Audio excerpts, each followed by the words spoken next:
Assalamualaikum warahmatullahi wabarakatuh. Salam dan bahagia. Perkenalan kami dari kelompok 4 mata kuliah bank dan lembaga keuangan lainnya akan mempresentasikan materi tentang reksadana. Sebelum masuk ke materi, perkenalkan kami untuk memperkenalkan anggota kelompok kami.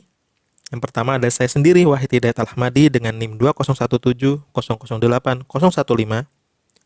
Yang kedua, Maria Beatrixson Sapta dengan NIM 201900839. Yang ketiga, Elvi Kusumaningrum dengan NIM 20190083338. Yang keempat, Alfiana Durotun Nafisah dengan NIM 201900835. Yang kelima, Fikih Aji Gemilang dengan NIM 20190083551. Yang keenam, Andre Ferdi dengan NIM 20190083556.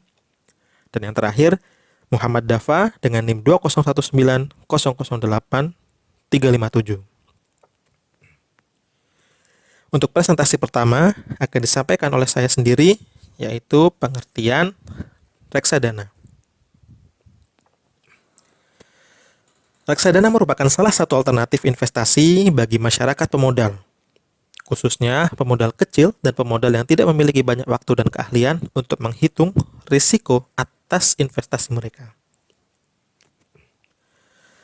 Reksadana dirancang sebagai sarana untuk menghimpun dana dari masyarakat yang memiliki modal, mempunyai keinginan untuk melakukan investasi, namun hanya memiliki waktu dan pengetahuan yang terbatas.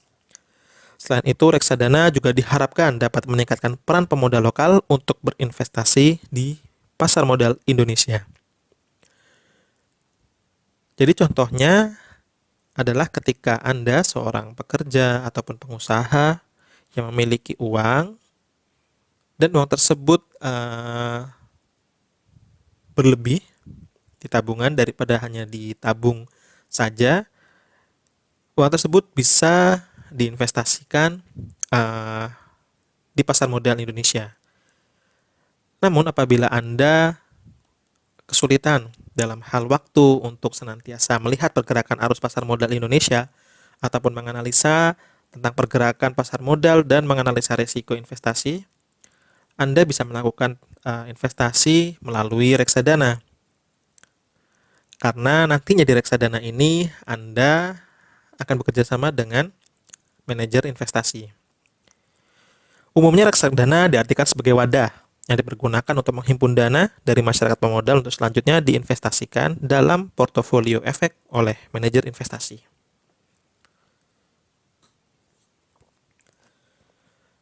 Menurut Undang-Undang Nomor 8 Tahun 1995 tentang pasar modal, reksadana adalah wadah yang dipergunakan untuk menghimpun dana dari masyarakat pemodal untuk selanjutnya diinvestasikan dalam portofolio efek oleh manajer investasi. Nah, jadi Anda sebagai seorang pemodal, nantinya Anda akan menginvestasikan dana Anda kepada manajer investasi dan nanti diinvestasikan dalam bentuk portofolio efek. Nah, Anda dan manajer investasi ini nantinya akan saling berkomunikasi dan manajer investasi ini akan memberikan arahan, akan menunjukkan tentang pergerakan pasar modal ataupun resiko-resiko investasi lainnya sehingga diharapkan melalui reksadana ini Anda dapat berinvestasi dan dapat memiliki keuntungan dari investasi tersebut. Nah, ada 3 hal yang terkait dari definisi yang tadi sudah disebutkan sebelumnya, yaitu yang pertama, adanya dana dari masyarakat pemodal. Kedua, dana tersebut diinvestasikan dalam portofolio efek. Dan yang ketiga, dana tersebut dikelola oleh manajer investasi. Jadi, bukan Anda sendiri yang mengelola investasi tersebut. Dengan demikian, dana yang ada dalam reksadana merupakan dana dari para pemodal, sedangkan manajer investasi adalah pihak yang dipercaya untuk mengelola dana tersebut. Jadi Anda sebagai pemodal tidak akan terlalu banyak disebutkan oleh melihat pergerakan arus modal ataupun menghitung resiko dan analisa pasar modal. Nantinya manajer investasi ini yang akan melakukan pengelolaan dari dana yang Anda dipercayakan untuk nantinya dikelola oleh manajer investasi. Untuk presentasi berikutnya tentang keuntungan reksadana akan disampaikan oleh Saudari Alfiana Duratun Nafisa. Sekian presentasi dari saya. Dipersilahkan kepada Saudari Alfiana Duratun Nafisa untuk melanjutkan presentasi berikutnya. Sebelumnya, perkenalkan nama saya Alfiana Duratun Nafisa, NIM 2019-008350. Akan melanjutkan penjelasan dari Mas Wahid, yaitu keuntungan reksadana. Pertama, pemodal walaupun tidak memiliki dana yang cukup besar, dapat melakukan diversifikasi investasi dalam efek, sehingga dapat memperkecil resiko. Sebagai contoh, seorang pemodal dengan dana terbatas dapat memiliki portofolio obligasi, yang tidak mungkin dilakukan jika tidak memiliki dana besar. Dengan reksadana, maka akan terkumpul dana dalam jumlah yang besar sehingga akan mempermudah diversifikasi baik untuk instrumen di pasar maupun pasar uang. Artinya, investasi dilakukan pada berbagai jenis instrumen seperti deposito, saham, dan obligasi. Kedua, reksadana mempermudah pemodal untuk melakukan investasi di pasar modal. Menentukan saham-saham yang baik untuk dibeli bukanlah pekerjaan yang mudah, namun memerlukan pengetahuan dan keahlian tersendiri, di mana tidak semua pemodal memiliki pengetahuan tersebut. Ketiga, efisiensi waktu. Dengan melakukan investasi pada reksadana di mana dana tersebut dikelola oleh manajer investasi profesional, maka pemodal tidak perlu repot-repot untuk memantau kinerja investasinya karena hal tersebut telah dialihkan kepada manajer investasi tersebut. Keempat, transparansi. Investor dapat dengan mudah mengetahui kebijakan investasi sebuah reksadana melalui prospektus dan mendapatkan informasi tentang kinerja dari sebuah reksadana dari laporan bulanan yang secara rutin wajib diterbitkan oleh manajer investasi. Informasi NAB atau unit dari reksadana juga secara umum dipublikasikan dan dapat ditemukan di media cetak maupun online. Secara berkala, reksadana juga diaudit oleh auditor independen. Pada reksadana, seluruh dana yang ada tidak disimpan oleh manajer investasi, tetapi disimpan di pihak yang bernama bank kustodian. Selain itu, bank kustodian juga berfungsi sebagai administrator yang mencatat dan memberikan konfirmasi atau seluruh transaksi pembelian dan penjualan reksadana, serta menghitung nilai aktiva bersih atau NAB reksadana setiap harinya. Nilai aktiva bersih adalah nilai yang menggambarkan total kekayaan reksadana setiap harinya. Nilai ini dipengaruhi oleh pembelian dan penjualan reksadana oleh para investor, selain dari harga pasar dari aset reksadana itu sendiri. Satuan yang digunakan dalam reksadana adalah unit penyertaan. Unit penyertaan adalah satuan yang menunjukkan kepemilikan di dalam reksadana tersebut. Jumlah unit penyertaan akan tetap selama tidak melakukan transaksi. Banyaknya unit penyertaan yang didapatkan tergantung dari harga NAB per unit pada hari di mana pembelian reksadana dilaksanakan. Sekian penjelasan dari saya.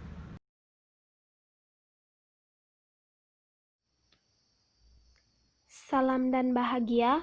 Perkenalkan, nama saya Maria Beatrixson Sapta, NIM 2019-008329. Langsung saja, di sini saya akan menjelaskan materi tentang resiko reksadana. Resiko reksadana ini terdiri menjadi 3. Yang pertama, resiko berkurangnya nilai unit penyertaan. Maksudnya di sini adalah resiko ini dipengaruhi oleh turunnya harga dari efek saham, obligasi, dan surat berharga lainnya yang masuk dalam portfolio atau reksadana tersebut. Yang kedua itu resiko likuiditas. Maksudnya adalah risiko ini menyangkut kesulitan yang dihadapi oleh manajer investasi jika sebagian besar pemegang unit melakukan penjualan kembali atau redemption atas unit-unit yang dipegangnya. Manajer investasi dalam menyediakan uang tunai atas redemption tersebut. Risiko yang ketiga adalah risiko wan prestasi. Maksudnya adalah risiko ini merupakan risiko terburuk, di mana risiko ini dapat timbul ketika perusahaan asuransi yang mengasurasikan kekayaan reksadana tidak segera membayar ganti rugi atau membayar lebih rendah dari nilai pertanggungan saat terjadi hal-hal yang tidak diinginkan, seperti wan prestasi dari pihak-pihak yang terkait dengan reksadana, pialang, bank kustodian, agen pembayaran,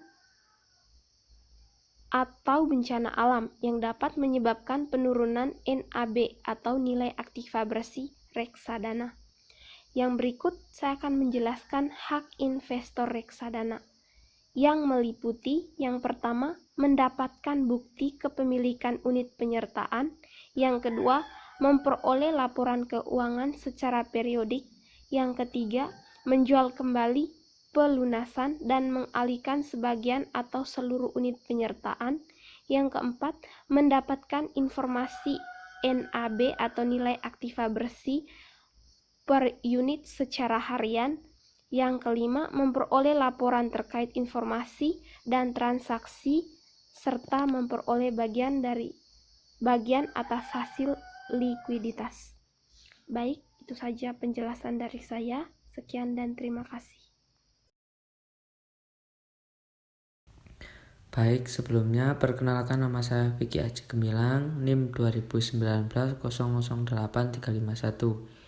Langsung saja di sini saya akan menyampaikan yang pertama, mendapat bukti kepemilikan unit penyertaan. Biasanya setelah melakukan transaksi, selanjutnya investor akan mendapat surat konfirmasi yang berisi informasi, nilai transaksi, biaya, dan nilai aktiva. Surat konfirmasi sendiri bukanlah bukti kepemilikan, tapi sifatnya hanya informatif saja bahwa investor telah melakukan transaksi. Apabila surat tersebut hilang, bukan berarti kepemilikan reksadana hilang. Investor tetap bisa mengeceknya ke manajer investasi atau agen penjual karena transaksi dan saldo disimpan secara sistem. Yang kedua, memperoleh laporan keuangan secara periodik. Laporan keuangan reksadana berisi hasil audit mengenai pengelolaan reksadana selama periode tertentu. Manajer investasi dan agen penjual wajib menyediakan ketiga dokumen tersebut kepada investor reksadana. Untuk memudahkan distribusinya, biasanya laporan reksadana terkini disediakan secara online melalui situs manajer investasi atau agen penjual. Yang ketiga, menjual kembali pelunasan atau pengalihan sebagian atau seluruh unit penyertaan. Transaksi penjualan reksadana dikenal dengan istilah redempito. Investor reksadana berhak melakukan penjualan atau sebagai atau unit penyertaan sepanjang lebih besar dari ketentuan minimum yang ditetapkan dalam prospektus. Yang keempat, mendapat informasi NAB atau unit secara harian. Perkembangan hasil investasi biasanya diketahui dengan cara perkalian antara jumlah unit yang dimiliki dengan NAB setiap harinya. Adalah kewajiban bagi manajer informasi untuk mengumumkan NAB kepada nasabah dan juga kepada khalayak umum setiap harinya. Biasanya tugas ini sesuai prospektus dijalankan oleh bank kustodian karena jumlah investor reksadana bisa sangat banyak dan tersebar secara geografis. Maka untuk memudahkan, informasi mengenai reksadana disebarkan melalui media massa harian yang berskala nasional. Yang selanjutnya memperoleh laporan terkait informasi dan transaksi. Yang terakhir memperoleh bagian atas hasil likuidasi. Ada kondisi-kondisi tertentu yang menyebabkan suatu reksadana dibubarkan, seperti gagal mencapai dana kelola 25 miliar dalam periode tertentu, obligasi yang dimiliki dalam reksadana terproteksi telah jatuh tempo, manajer investasi dan bank kustodian sepakat untuk membubarkan reksadana, dan atau terjadi pelanggaran oleh manajer investasi sehingga diperintahkan oleh regulator untuk dibubarkan. Ketika kondisi tersebut terjadi, saham, obligasi, dan pasar uang yang terdapat dalam reksadana akan dijual pada harga pasar dan penjualan akan kembali ke masing-masing investor secara proporsional sesuai dengan jumlah unit penyertaannya. Cukup sekian, terima kasih. Salam.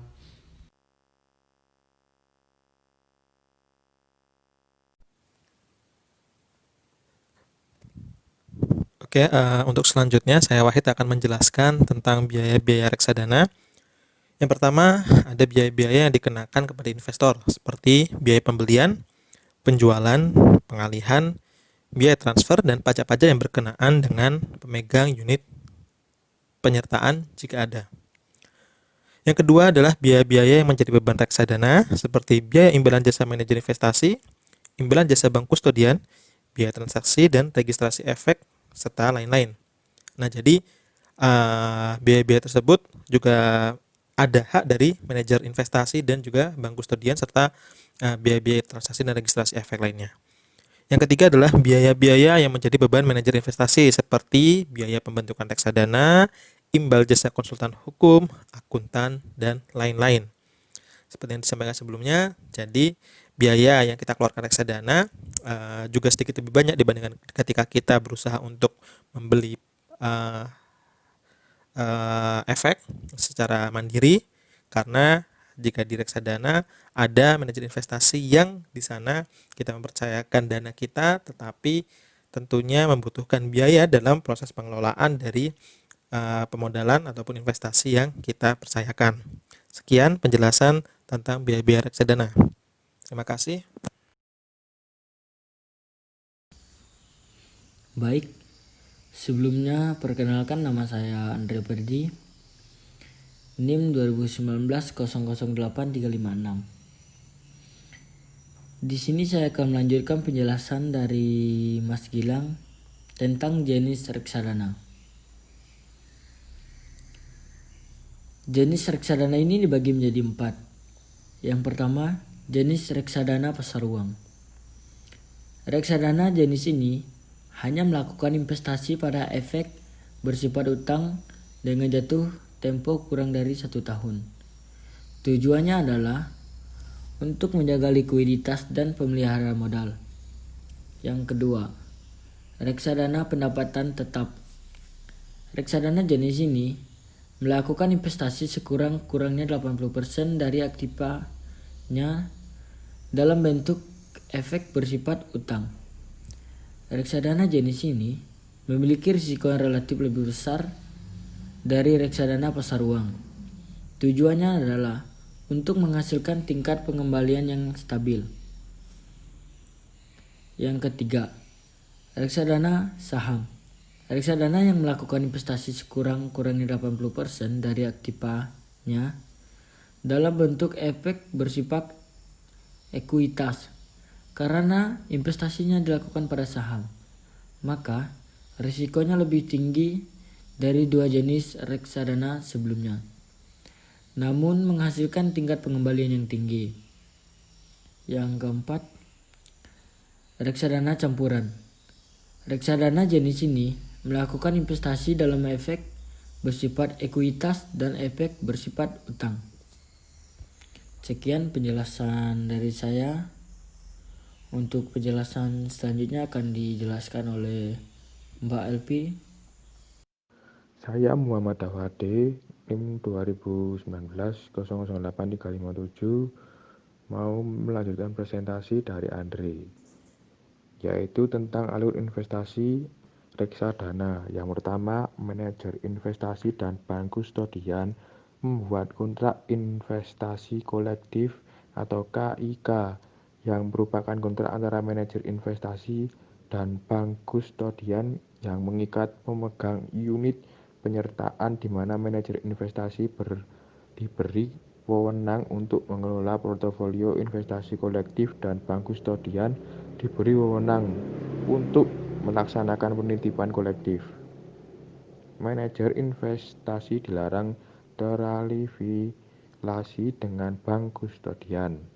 Jadi bank kustodian di sini bertindak sebagai pihak ketiga yang tidak memihak siapapun.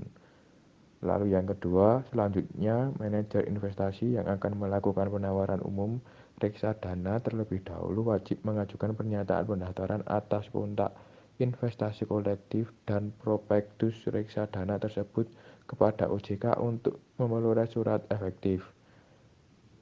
Yang ketiga, investor yang ingin berinvestasi pada reksadana dapat membeli unit penyertaan reksadana secara langsung kepada manajer investasi, pengelola reksadana, atau melalui bank dan atau perusahaan efek sebagai agen penjual efek reksadana atau APERD yang telah memiliki kontrak kerjasama dengan manajer investasi. Lanjut yang terakhir yaitu yang keempat, sebelum membeli unit penyertaan reksadana, calon investor wajib membaca isi prospektus reksadana dengan tujuan calon investor mengerti tentang produk investasi yang akan diambilnya. Seluruh dana pembelian unit penyertaan reksadana dari investor akan disimpan dalam rekening reksadana di bank kustodian yang sudah ditentukan. Oke, presentasi dari saya sudah selesai. Silakan dilanjut oleh Elvi. Salam dan bahagia, nama saya Elvi Kusumaningrum dengan NIM 2019-008338. Di sini saya akan melanjutkan penjelasan tentang alur investasi reksadana. Selanjutnya, bank kustodian akan menerbitkan unit penyertaan reksadana berdasarkan nilai aktiva bersih atau NAB per unit pernyataan reksadana. NAB awal reksadana wajib ditetapkan Rp1.000. NAB awal reksadana hanya berlaku pada saat pertama kali reksadana melakukan penawaran umum. Kekayaan reksadana akan dikurangi dengan segala biaya dengan kewajiban seperti biaya manajer investasi, biaya bank kustodian, biaya transaksi efek, biaya pembaharuan prospektus dan pendistribusiannya, biaya atas jasa auditor yang memeriksa laporan keuangan tahuan reksadana, dan biaya-biaya lain yang seperti yang ditetapkan dalam kontrak investasi kolektif dan prospektus. Atau untuk penjelasan lebih lanjut tentang NAB akan dibahas pada artikel-artikel selanjutnya. Kemudian, dana yang dihimpun oleh reksadana dari investor akan diinvestasikan oleh manajer investasi dalam portofolio efek pada berbagai jenis efek yang diperdagangkan di pasar modal dan di pasar uang berdasarkan kebijakan investasi yang ada di dalam kontrak investasi kolektif reksadana. Selanjutnya, bank kustodian akan melakukan proses administrasi yang antara lain mencakup proses penerbitan unit penyertaan, proses pembayaran atas pembelian efek atau penerimaan atas penjualan efek dalam portofolio efek reksadana yang dilakukan oleh manajer investasi serta pencatatan kekayaan reksadana atas nama bank kustodian yang kepentingan unit pernyataan. Pada setiap akhir hari bursa, bank kustodian akan menghitung NAB berdasarkan nilai pasar wajar atas efek yang ditentukan oleh manajer investasi. Sekian dari kelompok kami. Ada kurang yang lebihnya mohon maaf. Salam dan bahagia.